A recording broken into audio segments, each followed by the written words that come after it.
गुरुभ्यो नमः हरि ओं पूज्याय राघवेंद्राय सत्यधर्मरताय च भजतां कल्पवृक्षाय नमतां कामधेनವೇ ಸಮಸ್ತ ಕುಲ ಬಾಂಧವರಿಗೆ ಈ ನಮ್ಮ ಯಶಸ್ವಿ ಜ್ಯೋತಿಷ್ಯಾಲಯ ಯೂಟ್ಯೂಬ್ ಚಾನಲ್ಗೆ ಸ್ವಾಗತ ಸುಸ್ವಾಗತ ಕೋರುತ್ತಾ ಈ ಒಂದು ಜುಲೈ ತಿಂಗಳ ಮೊದಲನೇ ವಾರದ ಭವಿಷ್ಯದಲ್ಲಿ ದ್ವಾದಶ ರಾಶಿಗಳಲ್ಲಿ 5ನೇ ರಾಶಿಯಾಗಿರ್ತಕ್ಕಂತಹ ಸಿಂಹ ರಾಶಿಗೆ ಅನುಕೂಲತೆ ಏನು ಅನಾನುಕೂಲತೆ ಏನು ಹಾಗೂ ಪರಿಹಾರಗಳು ಯಾವ ರೀತಿಯಲ್ಲಿರುತ್ತೆ ಎಂಬುದನ್ನು ತಿಳ್ಕೊಳ್ಳೋಣ. ಇಲ್ಲಿ ಸಿಂಹ ರಾಶಿಯವರಿಗೆ ಈ ವಾರ ಒಂದು ರೀತಿಯಲ್ಲಿ ಹಿಡಿತ ಕಂಟ್ರೋಲ್ ಅದು ಸಿಗುವಂಥದ್ದಾಗುತ್ತೆ. ಇನ್ನು ಎರಡನೇದು ನಿಮ್ಮ ಸಿಟ್ಟು ಕೋಪ ತಾಪ ಕಂಟ್ರೋಲ್ ಸಿಗುವಂಥದ್ದಾಗುತ್ತೆ. ನಿಮ್ಮ ಒಂದು ಅನಗತ್ಯವಾದ ಖರ್ಚುಗಳು ಏನಿದೆ ಕಂಟ್ರೋಲ್ ಸಿಗುವಂಥದ್ದಾಗುತ್ತೆ. ಮತ್ತು ನಿಮ್ಮ ಅನಾವಶ್ಯಕವಾದ ತಿರುಗಾಟ ಏನಂತೀರ ವ್ಯವಹಾರಗಳು ಏನಿದೆ ಅದನ್ನು ಕಂಟ್ರೋಲ್ ಮಾಡುವಂಥವ್ರಾಗ್ತೀರಾ. ಇನ್ನು ಮಾತಿನಲ್ಲೂ ಕೂಡ ನೀವು ಕಂಟ್ರೋಲನ್ನು ಈ ತಿಂಗಳು ಈ ಒಂದು ವಾರದಲ್ಲಿ ತೆಗೆದುಕೊಳ್ಳುವಂಥವ್ರಾಗ್ತೀರಾ ಅಂತಲೇ ಹೇಳ್ಬೋದು. ಇನ್ನು ಒಂದೊಂದು ವಿಷಯಕ್ಕೆ ಬರೋದಾದರೆ ಆರ್ಥಿಕವಾಗಿ ಮೊದಲನೇದು ಆರ್ಥಿಕವಾಗಿ ಈ ತಿಂಗಳಲ್ಲಿ ಈ ಒಂದು ವಾರದಲ್ಲಿ ನೀವು ಸಾಧ್ಯವಾದಷ್ಟು ಪ್ರಯತ್ನ ಮಾಡ್ತೀರಾ. ಅನಗತ್ಯವಾದ ಖರ್ಚುಗಳಿಗೆ ಕಡಿವಾಣ ಹಾಕಲು ಉಳಿತಾಯ ಮಾಡಲು ತುಂಬ ಪ್ರಯತ್ನ ಮಾಡ್ತೀರಾ ಸಿಂಹರಾಶಿಯವರು. ಇನ್ನೊಂದು ಈ ಒಂದು ವಾರದಲ್ಲಿ ಆದಾಯದ ಮೂಲ ತುಂಬ ಅನುಕೂಲಕರವಾಗಿರುತ್ತೆ. ಒಂದು ರೀತಿಯಲ್ಲಿ 10 ರೂಪಾಯಿ ಖರ್ಚು ಮಾಡೋಲ್ಲಿ 2 ರೂಪಾಯಿ ಖರ್ಚು ಮಾಡುವಂಥವ್ರು ಆಗ್ತೀರಾ. 8 ರೂಪಾಯಿ ನಿಮ್ಮ ಸಣ್ಣ ಪುಟ್ಟ ಸಾಲಗಳಿಗೆ ಎಲ್ಲೋ ಏನಂತೀರ ಸೇವ್ ಮಾಡಲಿಕ್ಕೆ ಇಷ್ಟಪಡ್ತೀರಾ. ಆದಷ್ಟು ಬೇಗ ಅದರಿಂದ ಮುಕ್ತಿ ಹೊಂದಲು ಆಸಕ್ತಿಯಾಗುವಂಥದ್ದಾಗುತ್ತೆ. ಇನ್ನು ಈ ಸಮಯದಲ್ಲಿ ಉಳಿತಾಯಕ್ಕೆ ಏನು ಬೇಕು ಅದೆಲ್ಲವನ್ನು ಈ ವಾರ ನೀವು ಮಾಡುವಂಥವ್ರು ಆಗ್ತೀರಾ ಅಂತಲೇ ಹೇಳ್ಬೋದು. ಇನ್ನು ವೃತ್ತಿ ವ್ಯಾಪಾರದಲ್ಲಿ ಅನುಕೂಲಕರವಾದ ವಾತಾವರಣವಿದೆ. ನಿಮ್ಮದೇ ಆದಂಥ ಕೊಡುಗೆ ಎಲ್ಲರಿಗೂ ಗೊತ್ತಾಗುತ್ತೆ. ಅವರಿಂದಲೇ ನಿಮಗೆ ಸನ್ಮಾನ ಅಥವಾ ಒಂದು ರೀತಿಯಲ್ಲಿ ಅಭಿಮಾನ ಅಂತಲೂ ಅಂತ ಹೇಳ್ಬೋದು. ಅಂದರೆ ನಿಮ್ಮನ್ನು ಅವರು ಒಂದು ರೀತಿಯಲ್ಲಿ ಆದರ್ಶ ಪುರುಷ ರೀತಿಯಲ್ಲಿ ಕಾಣುವಂಥದ್ದಾಗುತ್ತೆ. ಈ ವಾರ ನಿಮ್ಮ ಶಿಸ್ತು ಮತ್ತು ನಿಮ್ಮ ಆಸಕ್ತಿ ನಿಮ್ಮದೇ ಆದಂಥ ಒಂದು ಶ್ರದ್ಧಾ ಭಕ್ತಿ ಏನಿರುತ್ತಲ್ಲ ಅದು ಇನ್ನೊಬ್ಬರಿಗೆ ಅನುಕೂಲಕರವಾದ ರೀತಿಯಲ್ಲಿರುತ್ತೆ. ಕೆಲಸ ಕಾರ್ಯಗಳು ಸುಲಭವಾಗಿ ಆಗುವಂಥದ್ದು ಪ್ರೇರೇಪಿಸುವಂಥದ್ದಾಗುತ್ತೆ. ಮತ್ತು ನಿಮಗೆ ಯಾವುದಾದರೂ ಒಂದು ಹಂತದಲ್ಲಿ ನಿಮಗೆ ಅನುಕೂಲ ಇರುವಂತಹ ಜಾಗದಲ್ಲಿ ನಿಮ್ಮ ಕೆಲಸವನ್ನು ನೀವು ಮಾಡುವಂಥವ್ರು ಆಗ್ತೀರಾ ಅಂತಲೇ ಹೇಳ್ಬೋದು. ಮತ್ತು ಕೆಲಸದಲ್ಲಿ ವ್ಯಾಪಾರದಲ್ಲಿ ಆಸಕ್ತಿದಾಯಕವಾದ ವಾತಾವರಣ ಇರುತ್ತೆ. ವಾಲಂಟಿಯರ್ ಆಗಿ ಇನ್ವಾಲ್ವ್ ಆಗ್ತೀರಾ. ನಿಮ್ಮದೇ ಕೆಲಸ ಅಂತ ತಿಳ್ಕೊಳ್ತೀರಾ ಮತ್ತು ಆ್ಯಸ್ ಅ ಟೀಮ್ ಆಗಿ ನೀವು ಮಾಡುವಂಥದ್ದಾಗುತ್ತೆ ಈ ಒಂದು ವಾರದಲ್ಲಿ. ಇದರಿಂದ ಏನಾಗುತ್ತೆ ಅಂದರೆ ನಿಮ್ಮ ಮನಸ್ಸಿಗೆ ಒಂದು ಸ್ವಲ್ಪ ನೆಮ್ಮದಿ ಸಿಗುವಂಥದ್ದಾಗುತ್ತೆ. ಟೀಮ್ ವರ್ಕ್ ಅಂದಾಗ ನಿಮಗೆ ಅಷ್ಟು ಆಯಾಸ ಇರೋದಿಲ್ಲ. ಎಲ್ಲರ ಒಂದು ಸಹಕಾರದಿಂದ ಆ ಎಲ್ಲ ಕೆಲಸಗಳು ಯಶಸ್ವಿಪ್ರದವಾಗಿರುತ್ತೆ ಅಂತಲೇ ಹೇಳ್ಬೋದು. ಇನ್ನು ಕೌಟುಂಬಿಕವಾಗಿ ಕುಟುಂಬದಲ್ಲಿ ಒಂದು ರೀತಿಯಲ್ಲಿ ಬ್ಯಾಲೆನ್ಸ್ ರೀತಿಯಲ್ಲಿ ಹೋಗಲು ಇಷ್ಟಪಡ್ತೀರಾ. ಆದರೆ ದಾಂಪತ್ಯ ಜೀವನದಲ್ಲಿ ಸಣ್ಣ ಪುಟ್ಟ ವ್ಯತ್ಯಾಸಗಳು ಮನಸ್ತಾಪಗಳು ಬರುವಂಥದ್ದಾಗತ್ತೆ. ಒಂದು ಎತ್ತರ ಹಂತಕ್ಕೂ ಹೋಗ್ಬೋದು, ಇಲ್ಲ ನಿಮ್ಮದೇ ಆದಂಥ ಒಂದು ಸರೆಂಡ್ರ್ ಅಂತೀವಲ್ಲ ಆಗಿಬಿಟ್ಟು ಸುಮ್ಮನೆ ಹೊರಗಡೆ ಹೋಗ್ಬಿಡ್ತೀರಾ. ಸೊ ಇದು ಒಳ್ಳೆಯದು. ಇಲ್ಲದಿದ್ದರೆ ಏನಾಗುತ್ತೆ ಮನಸ್ತಾಪ ಇನ್ನೂ ಎತ್ತರ ಹಂತಕ್ಕೆ ಹೋಗಿ ಬೇಡದೇ ಇರೋ ವಿಷಯಗಳನ್ನು ತಂದುಕೊಳ್ಳೋದು ಆಗುವಂಥದ್ದು ಇರುತ್ತೆ. ಹಾಗಾಗಿ ನೀವು ಮಾಡುವಂತಹ ಈ ಉಪಾಯ ಸರೆಂಡರ್ ಇದೆಯಲ್ಲ ಅದು ಉತ್ತಮವಾಗಿರುವಂಥದ್ದು. ಹಾಗಾಗಿ ನೀವು ಒಂದು ಸ್ವಲ್ಪ ಸರೆಂಡರ್ ಆಗೋದೇ ತುಂಬ ಉತ್ತಮ ಅಂತ ನಾವು ಹೇಳ್ತಾ ಇದ್ದೀವಿ. ಈ ಒಂದು ವಾರದಲ್ಲಿ ಆದಷ್ಟು ಬೇಡದೇ ಇರುವ ವಿಷಯ ಆಗಿರ್ಬೋದು, ಬೇಡದೇ ಇರುವ ಟಾಪಿಕ್ ಅಂತ ಆಗಿರ್ಬೋದು, ಅಥವಾ ಬೇಡದೇ ಇರುವ ಕೆಲಸ ಅಂತ ಆಗಿರ್ಬೋದು, ಪ್ರದೇಶ ಅಂತ ಆಗಿರ್ಬೋದು ಹೋಗದೇ ಇರೋದು ತುಂಬ ಉತ್ತಮ. ಇನ್ನು ದಾಂಪತ್ಯ ಜೀವನಕ್ಕೆ ಬರೋದಾದರೆ ಆದಷ್ಟು ಮೌನವಾಗಿರಿ. ಅವ್ರು ಏನು ಕೇಳ್ತಾರೋ ಅಷ್ಟಕ್ಕೆ ಸ್ಪಂದನೆ ಮಾಡಿ. ಅತಿಯಾದ ಮಾತುಗಳಾಗಿರ್ಬೋದು, ಅತಿಯಾದ ಒಂದಿಷ್ಟು ವಿಷಯಗಳಾಗಿರ್ಬೋದು ಏನೂ ಹೇಳಲು ಹೋಗಬೇಡಿ. ನಿಮ್ಮ ಒಂದು ಕೆಲಸ ಆಯಿತು ನೀವಾಯಿತು ಅಥವಾ ನಿಮ್ಮ ಒಂದು ಕುಟುಂಬಕ್ಕೆ ಏನು ಬೇಕೋ ಅದನ್ನು ಮಾಡಿ ಸುಮ್ಮನೆ ಇದ್ಬಿಡಿ. ಯಾವುದಕ್ಕೂ ತಕರಾರಿಗೆ ದಯವಿಟ್ಟು ಹೋಗಬೇಡಿ ಅಂತಲೇ ಹೇಳ್ಬೋದು.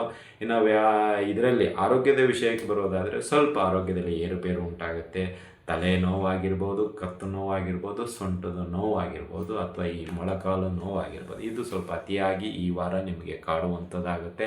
ಇದರಿಂದ ಸ್ವಲ್ಪ ಕೆಲಸ ಕಾರ್ಯಗಳಿಗೆ ವೇಗ ಏನಿತ್ತಲ್ಲ ಅದು ಸ್ವಲ್ಪ ಸ್ಲೋ ಮೋಷನಲ್ಲಿ ಹೋಗುವಂಥದ್ದಾಗುತ್ತೆ. ಅಂದರೆ ಸ್ವಲ್ಪ ನಿಧಾನ ಮಂದಗತಿಯಲ್ಲಿ ಸಾಗುವಂಥದ್ದಾಗಿರುತ್ತೆ. ಇದರಿಂದ ಸ್ವಲ್ಪ ಕೆಲಸದಲ್ಲಿ ಎಲ್ಲೋ ಒತ್ತಡ ಇರುವಂಥದ್ದು ಕಂಡು ಬರುವಂಥದ್ದಾಗುತ್ತೆ ಈ ಒಂದು ವಾರ ಅಂತ ಹೇಳ್ಬೋದು. ಇನ್ನು ಒಂದಿಷ್ಟು ಅನಗತ್ಯವಾದ ಒಂದಿಷ್ಟು ಮಾತು ವಿಚಾರ ಏನೋ ಒಂದು ಆಗದೇ ಇರುವಂತೆ ನೀವು ಕಾಪಾಡಿಕೊಂಡ್ರೂ ಯಾರೋ ಒಬ್ಬ ವ್ಯಕ್ತಿ ಬಂದು ನಿಮ್ಮ ಮನಸ್ಸಿಗೆ ಘಾಸಿಗೊಳಿಸಿ ಎಲ್ಲೋ ಆ ಇಡೀ ವಾತಾವರಣವನ್ನು ಕುಲುಷಿತಗೊಳಿಸಿದಂತೆ ನೀವು ಮಾಡಿರತಕ್ಕಂಥ ಒಂದಿಷ್ಟು ಕಂಟ್ರೋಲು ಅವನು ಒಂದೇ ದಿನದಲ್ಲಿ ಕೊಲ್ಯಾಪ್ಸ್ ಮಾಡಿಬಿಡೋ ರೀತಿಯಲ್ಲಿ ಇದಾಗೋಗ್ಬಿಡುತ್ತೆ. ಇದರಿಂದ ಸ್ವಲ್ಪ ಡಿಪ್ರೆಷನ್ನಿಗೆ ಹೊರಟೋಗ್ತೀರಾ. ನಾನು ಮಾಡಬಾರ್ದಾಗಿತ್ತು, ನಾನು ಅನ್ಬಾರ್ದಾಗಿತ್ತು, ಇವ್ರ ಮಾತು ನಂಬಾರ್ದಾಗಿತ್ತು ಅಂತ ಪಶ್ಚಾತ್ತಾಪ ಪಡುವಂಥದ್ದಾಗತ್ತೆ. ಇರಲಿ, ಏನೂ ಮಾಡಲಿಕ್ಕಾಗಲ್ಲ. ನಿಮ್ಮ ಪ್ರಯತ್ನ ನೀವು ಮಾಡಿದ್ದೀರಾ. ಬಟ್ ಇವಾಗಲೂ ಕಾಲ ಮಿಂಚಿಲ್ಲ. ಆ ವ್ಯಕ್ತಿ ಎಷ್ಟೇ ಪ್ರಚೋದನೆಗೆ ಮಾಡಿದರೂ ನೀವು ಪ್ರಚೋದನೆಗೆ ಒಳಗಾಗಬಾರ್ದು. ಅಥವಾ ಟೆಂಪ್ ಅಂತಿರಲ್ಲ, ದಯವಿಟ್ಟು ಮಾಡಿಕೊಳ್ಳಲು ಹೋಗಬೇಡಿ. ಯಾಕಂದರೆ ನಿಮ್ಮ ರಾಶಿಯ ಸ್ವಭಾವ ಅದು ಬೇಗ ಟೆಂಪ್ ಆಗುವಂಥದ್ದು. ಆದರೆ ಆಗದೇ ಇರುವಂಥದ್ದು ತುಂಬ ಉತ್ತಮ.